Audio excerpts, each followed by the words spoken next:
राज ठाकरेंच्या आदेशानंतर राज्यभरातले मनसे कार्यकर्ते ऍक्टिव्ह झाले आणि प्रत्येक बँकेत जाऊन मराठीचा आग्रह धरू लागले। ज्यांनी सामोपचारानं मागण्या मान्य केल्या त्यांना सोडून दिलं आणि ज्यांनी मराठी बोलणार नाही असा पवित्रा घेतला त्यांना मनसेच्या साबणानं धुवायला सुरुवात केली। इंग्लिश मध्ये नाही का एक काही दिसायला पाहिजे नाही आपल्याला पूर्ण मराठी। तर आस्थापनांना मराठीचा सन्मान करायला लावा, मग आम्ही कायदा हातात घेणार नाही हे नक्की। त्यामुळे महाराष्ट्र सैनिकांनो, तुर्तास आंदोलन थांबवा, पण या मुद्द्यावरचं लक्ष हटू देऊ नका। सरकारलाही माझं सांगणं आहे की परत कुठं नियम पाळला जात नसेल आणि मराठी माणसाला गृहीत धरलं जात असेल किंवा अपमान केला जात असेल तर पुन्हा तिथे माझे महाराष्ट्र सैनिक त्यांच्याशी चर्चा करायला अवश्य जातो। आज माननीय राज ठाकरे साहेबांनी हे आंदोलन म्हणजे जे आम्हाला दाखवायचं होतं, आरबीआयचे नॉर्म्स होते, आरबीआयचा रूल होता, हा प्रत्येक आस्थापनेला देणं गरजेचं होतं।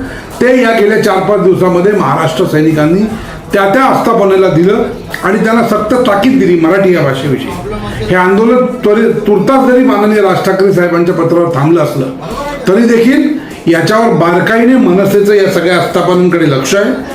जर मराठीचा वापर नीट होत नसेल, मराठीचा अपमान होत असेल तर निश्चितपणे यापुढे याही पेक्षा तीव्र आंदोलन महाराष्ट्र नवनिर्माण केल्याशिवाय स्वस्थ बसणार नाही।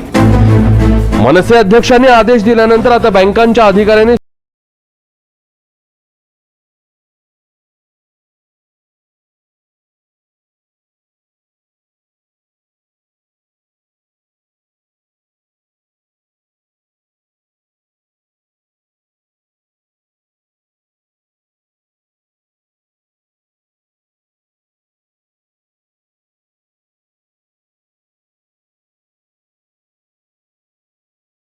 लिहिलेलं आहे, हे पूर्ण लिहिलेलं जे आहे ना तुमच्याकडं,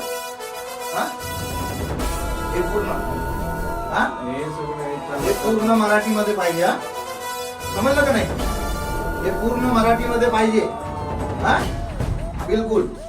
हे एकही इथं इंग्लिश मध्ये नाही का हे काही दिसायला पाहिजे नाही आपल्याला, हे पूर्ण मराठीमध्ये पाहिजे।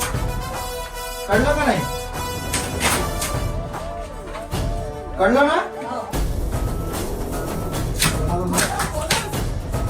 हे पूर्ण उद्यापासून पूर्ण मराठीत करायचं, ठीक आहे? आणखी जेवढे लोक आपल्या इथे येते त्यांना मराठी बोलायला पाहिजे। कळलं ना? आणखी माझे जे विषय तुम्हाला काय तुम्ही लोक सांगा की माझं रिजेक्ट झालं,